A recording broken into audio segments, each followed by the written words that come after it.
Hello dear student, इस video में हम टोटल इंटरनल रिफ्लेक्शन से रिलेटेड कुछ क्वेश्चंस करेंगे और रियल डेप्थ और एपरेंट डेप्थ से रिलेटेड भी सीबीएसई बोर्ड के क्वेश्चंस को करेंगे। सबसे पहला मान लो एक क्वेश्चन है कि एक इक्विलेटरल प्रिज्म है, ग्लास प्रिज्म है, इक्विलेटरल ग्लास प्रिज्म। इक्विलेटरल का मतलब होता है ये भी एंगल 60, ये भी 60 और ये भी 60 है। इसे वाटर में रखा गया है, ये ग्लास का प्रिज्म है और इसको वाटर में रखा गया है। ठीक है, अब लाइट यहां से आ रही है ऐसे,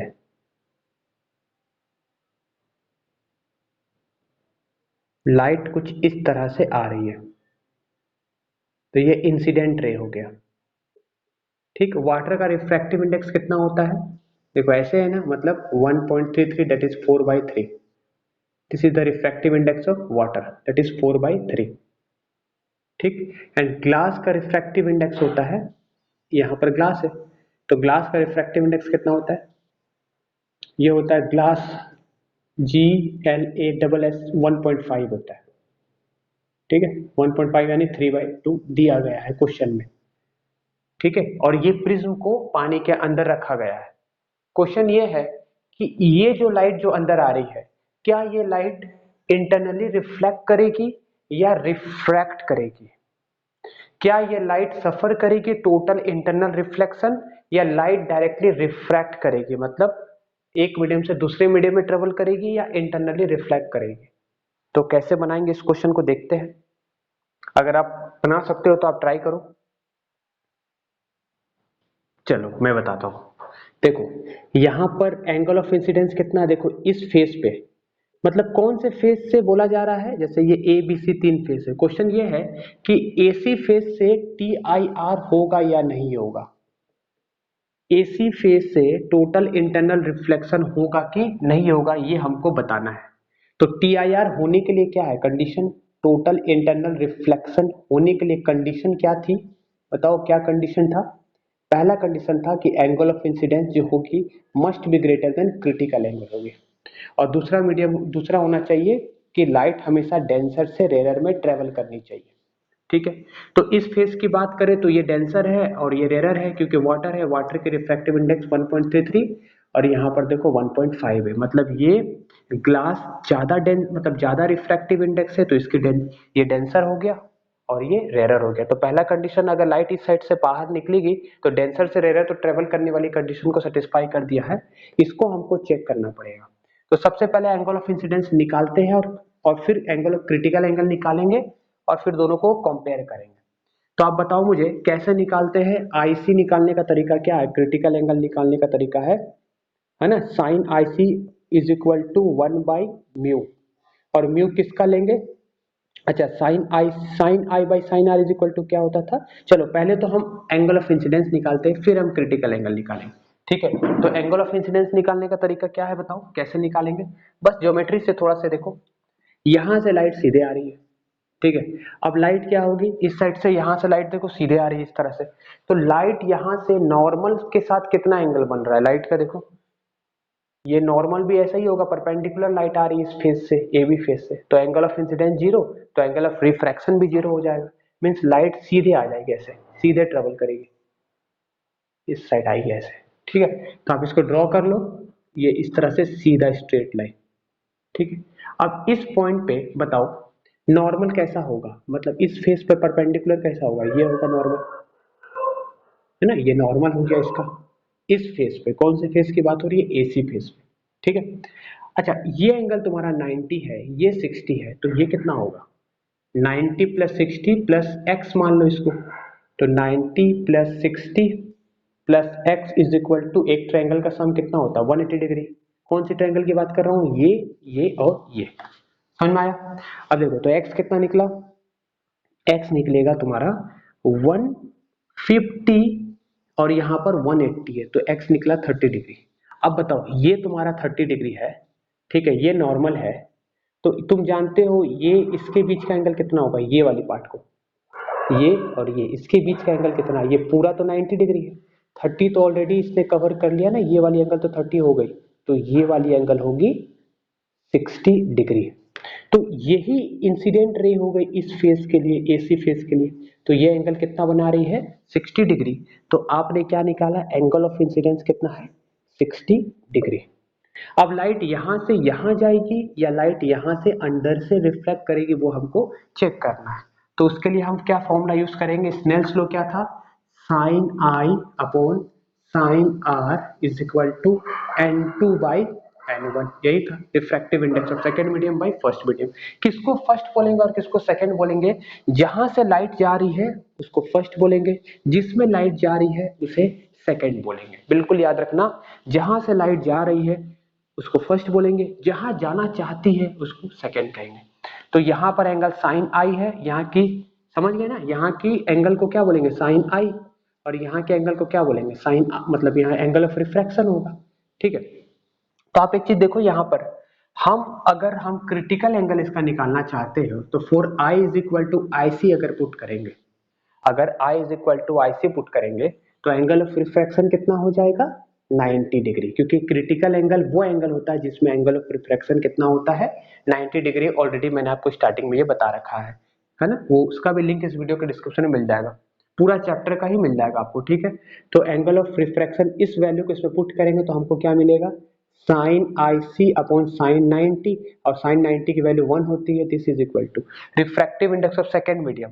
अब ये फर्स्ट मीडियम है, सेकंड मीडियम है, तो सेकंड मीडियम में कौन है, refractive index of water upon refractive index of first medium, तो फर्स्ट मीडियम में कौन है, रिफ्रैक्टिव इंडेक्स ऑफ ग्लास। अब दोनों में क्या कर दो, एन ए कर दो, डिवाइड कर दो एन ए कर दो, ठीक है ना, कर सकते हैं ना ऐसा, दोनों साइड एन एन है, तो ये एब्सोल्यूट रिफ्रैक्टिव इंडेक्स हो गया with respect to air, with respect to air. ठीक है, तो हमें क्या निकालना है, हमें निकालना था, इसको सॉल्व करना है। अब बताओ, तो इसकी वैल्यू दी गई है, आप इसकी वैल्यू पुट कर दो, दोनों की वैल्यू कितनी हो जाएगी, यहां पर दिया गया है रिफ्रैक्टिव इंडेक्स ऑफ पहला क्या है वाटर, ठीक है, तो रिफ्रैक्टिव इंडेक्स ऑफ वाटर कितना है 4/3 है, आप क्या लिखोगे 4/3, डिवाइड में क्या है, यानी ऊपर जाएगा तो मल्टीप्लाई हो जाएगा, क्या ग्लास का कितना है 3/2, तो आप यहाँ क्या लिखते हैं 3/2 मीन्स ऊपर जाएगा तो 2/3 हो जाएगा। तो आपने साइन आई सी क्या निकाला, साइन आई सी जो निकलेगा, sine i c is equal to 8/9, then what is i c, i c is equal to, देखो साइन का पावर यहाँ 1 है ना, इस साइड जाएगा तो ये हो जाएगा साइन की पावर -1 8/9। तो आपने क्रिटिकल एंगल निकाल लिए। अब ये वैल्यू कहां से आएगा, तो ये क्वेश्चन में गिवन रहेगा कि 8/9, क्योंकि आप जानते हो साइन इनवर्स अगर 9/9 रहता तो कितना होता, 9 9 कट के 1 हो जाता, मीन साइन इनवर्स की वैल्यू जो होती है वो -1 से, मतलब अगर 1 रहती तो आप समझ जाते, साइन इनवर्स मीन्स ये कितना होता 90, क्योंकि साइन 90 की वैल्यू कितनी होती है, साइन 90 इज इक्वल टू 1 होता है। तो 90 डिग्री इज इक्वल टू क्या होगा, ये 1 है, इस साइड जाएगा तो होगा ये साइन इनवर्स 1 होगा, इस तरह से। ठीक है, तो इसकी वैल्यू जो होगी, मतलब ये तो 0 पॉइंट लगभग कुछ 98 या 72 0.88 लगभग आएगा।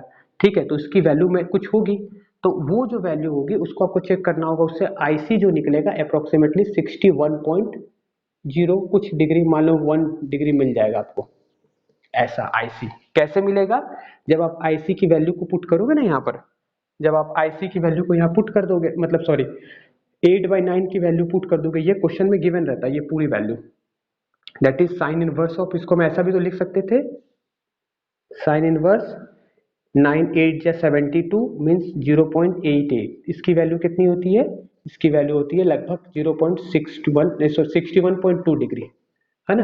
तो आप क्रिटिकल एंगल क्या देख रहे हो 61 है, और एंगल ऑफ इंसिडेंस क्या है 60 डिग्री है, तो आप यहाँ पर क्या कंक्लूजन निकालती हो, ये डेंसर था ये रेयर था, ये कंडीशन तो सेटिस्फाई था, तो यहाँ पर angle of incidence less than a critical angle, है ना, angle of incidence less than critical angle है, क्योंकि क्रिटिकल एंगल तो 61 डिग्री निकला है, तो यहाँ पर टी आई आर नहीं होगा, मीन्स लाइट इस मीडियम में नहीं आएगी, लाइट यहाँ से यहाँ बाहर जाएगी। अब लाइट सीधे तो नहीं जाएगी, ऐसे लाइट तो सीधे नहीं जाएगी क्योंकि मीडियम चेंज हो रहा है। तो बताओ इन दोनों के रिस्पेक्ट में, यहाँ वाटर था यहाँ ग्लास है, तो ग्लास के रिफ्रैक्टिव इंडेक्स 1.5 और वाटर के रिफ्रैक्टिव इंडेक्स है 1.33, मतलब ये डेंसर हो जाएगा इसके रिस्पेक्ट में, तो ये क्या है डेंसर और ये क्या है रेयर। तो डॉक्टर नवाब आपको बताए थे ना ट्रिक, कि लाइट जब डेंसर से रेयर आएगी तो नॉर्मल से अवे हो जाएगी।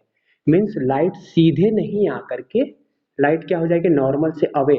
मीन्स लाइट है ना, लाइट ऐसे सीधे नहीं आएगी। ये नॉर्मल है हमारा, ये देखो ये वाला नॉर्मल पार्ट था यहाँ से यहाँ तक। लाइट ऐसे सीधे नहीं आएगी, नॉर्मल से क्या हो जाएगी, नॉर्मल से अवे हो जाएगी। मीन्स लाइट ऐसे बाहर निकलेगी, तो ये तुम्हारा रिफ्रैक्टेड रे होगा। तो लाइट ऐसे बाहर निकल जाएगी। ठीक है स्टूडेंट, समझ में आ गया होगा आपको। मेन कॉन्सेप्ट क्या था, टोटल इंटरनल रिफ्लेक्शन होने के लिए angle of incidence must be greater than IC होनी चाहिए थी। यहाँ पर जब हम आईसी निकाले तो लगभग 61 पॉइंट कुछ डिग्री आएगा। आप इसको क्रॉस चेक भी कर सकते हो with the help of mobile और गूगल से भी आप कर सकते हो। ये 61.1 डिग्री कुछ ऐसा आएगा।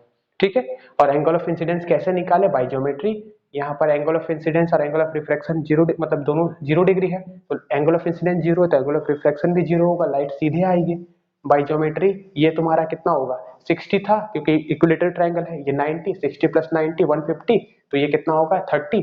अब ये वाली फेस जो तुमको दिखाई दे रही है, ये वाली 90 थी, तो 30 तो ऑलरेडी ये हो चुका है ये वाली पार्ट, तो ये पार्ट कितना होगा 60 डिग्री। तो एंगल ऑफ इंसिडेंस मालूम चल गया था आपको, नोट कर सकते हो।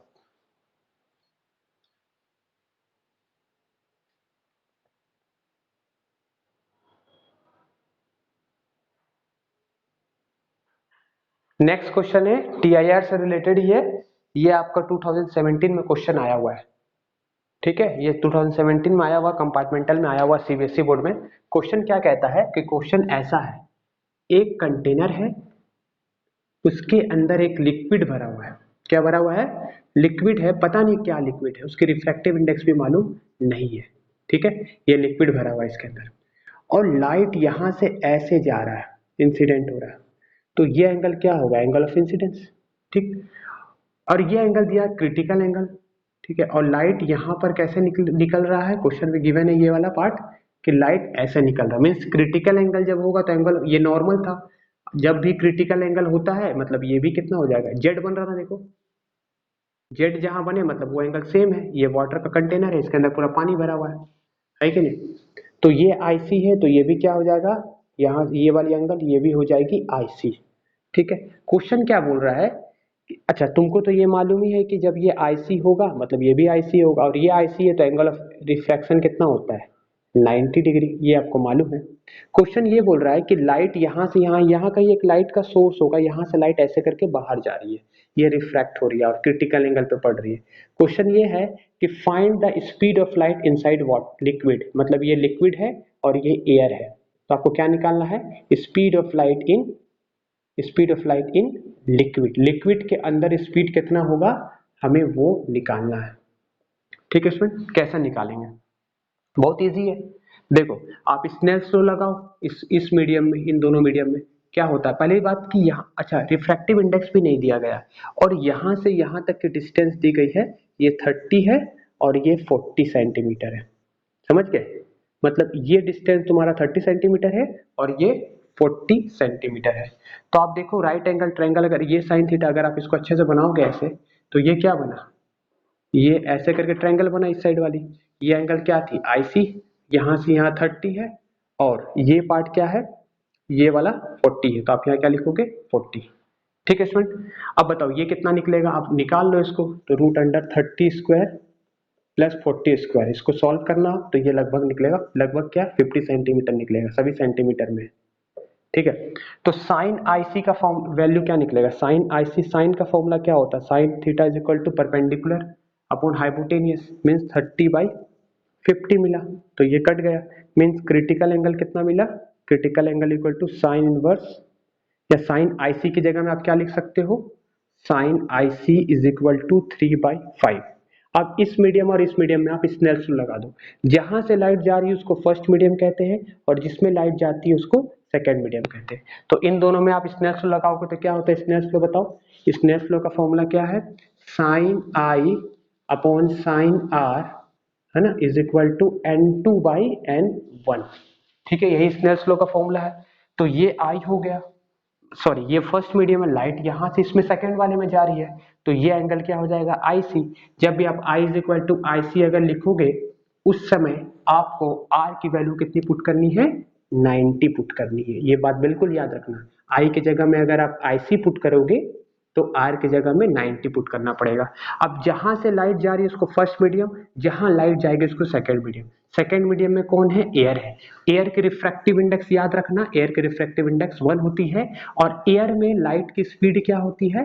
एयर में लाइट की जो स्पीड होती है, ठीक है, लाइट की स्पीड होती है 3 इंटू 10⁸ मीटर पर सेकेंड। ये लाइन आप, ये दोनों चीज याद रखना, ठीक है। एयर में लाइट की स्पीड होती है 3 इंटू 10⁸ मीटर पर सेकेंड, और एयर में लाइट की, सॉरी, एयर की रिफ्रैक्टिव इंडेक्स कितनी होती है? 1। अच्छा, इसमें स्नेल्स लॉ में, अच्छा ये तो स्नेल्स लॉ था, और स्पीड के साथ रिफ्रैक्टिव इंडेक्स का क्या रिलेशन था? इनवर्सली प्रोपोर्शनल था, है ना? क्या? इनवर्सली प्रोपोर्शनल है। Refractive index is inversely proportional to speed of light, याद रखना ये। तो जहां 1 होगा वहां ये, यहाँ 1 लिखना पड़ेगा, मीन्स जहां 2 है वहां 1 लिखना पड़ेगा, जहां 1 है वहां 2 लिखना पड़ेगा। ये क्या बता रहा है? ये स्पीड ऑफ लाइट, ये स्पीड ऑफ लाइट बता रहा है कौन से मीडियम में? Speed of light in medium 1, और ये बता रहा है speed of light in medium 2। ठीक है स्टूडेंट, तो आपको समझ में आ गया होगा।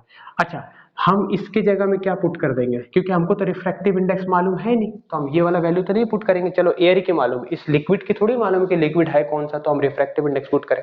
तो हम इन दोनों को यूज करेंगे, ठीक है। तो साइन, यहाँ साइन 90 की वैल्यू 1 हो जाएगी, यहाँ क्या लिखेंगे? V1/V2।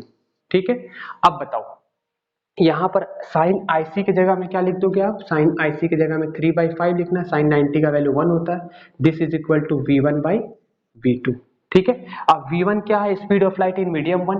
तो V1 किसके बराबर? Speed of light in liquid, और ये लिक्विड हमको मालूम नहीं है क्या है, वही तो निकालना है क्वेश्चन में कि लाइट की स्पीड किसके अंदर निकालनी है? लिक्विड के अंदर निकालनी है, कि इस लिक्विड के अंदर, इस लिक्विड, कौन से लिक्विड पता नहीं है, इस लिक्विड के अंदर लाइट की स्पीड कितनी है। तो आप क्या लिखोगे? V इन लिक्विड, यानी speed of light in liquid. और V2 क्या है? ये सेकेंड मीडियम था, क्योंकि लाइट यहां से यहां जा रही थी, एयर था, तो एयर में कितना होता है? 3 इंटू 10⁸। अब आपको देखो यहाँ पर V कितना निकलेगा? V लिक्विड हमको मिला, ये मिलेगा 3/5 इंटू, ये टर्म ऊपर चल जाएगा, मीन्स 3 इंटू 10⁸। सॉल्व करना, 9/5 हो जाएगा। ठीक है स्टूडेंट, ये कितना होगा? 9/5 इंटू 10⁸ मीटर पर सेकेंड, ये आंसर होगा। नोट कर लो। मेन कॉन्सेप्ट क्या बताया आपको? मेन कॉन्सेप्ट क्या है बताओ? कि ये क्वेश्चन में गिवन था कि ये आईसी है, आईसी मतलब है हमेशा एंगल ऑफ रिफ्रैक्शन 90 डिग्री होगा, और ये पॉइंट बीकर से 30 सेंटीमीटर दूर है। 2017 का सीबीएसई का क्वेश्चन है, और ये जो लेंथ है यहाँ तक पानी भरी हुई है, मतलब पानी नहीं है, सॉरी, कोई भी लिक्विड है, दैट इज 40 सेंटीमीटर। तो आप ये ट्रायंगल बना लेना, साइड में बनाया मैंने, ये आपको 40 मालूम था, ये 30 मालूम, तो ये आपने पाइथागोरस थ्योरम से निकाला, तो रूट अंडर ये आएगा 2500, तो सॉल्व करोगे तो 50 आ जाएगा।